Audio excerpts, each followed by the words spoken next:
नमस्कार. आज आपण पोहापट्टी समोसा बनवणार आहोत. मिक्सरमध्ये मिरच्या घेतलेल्या आहेत, बडीशेप, धने, जिरे टाकले आहे. पाणी न टाकता छान वाटून घ्यायचा आहे. अजिबात पाण्याचा वापर करायचा नाही आहे. तर इथे एका भांड्यात मी पोहे भिजत ठेवलेले आहे.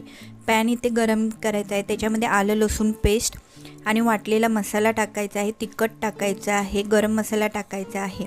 नंतर त्याच्यामध्ये वाफवलेले मटार, वाफवलेलं गाजर आणि उकडलेला बटाटा कुस्करून टाकायचा आहे.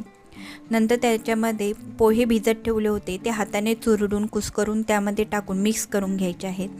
मिक्स केल्यानंतर चवीनुसार मीठ आणि आमचूर पावडर किंवा लिंबाचा रस टाकायचा आहे आणि थंड करायला ठेवायचं आहे. इथे मी रेडीमेड पट्ट्या वापरलेल्या आहेत. स्टफिंग थंड झालेलं आहे ते इथे मी भरून घेतलेलं आहे. गरम तेलामध्ये छान गोल्डन ब्राऊन होईपर्यंत फ्राय करायचं आहे. फुल डिटेल रेसिपी माझ्या यूट्यूब चॅनलवर आहे, नक्की पहा आणि सबस्क्राईब करा.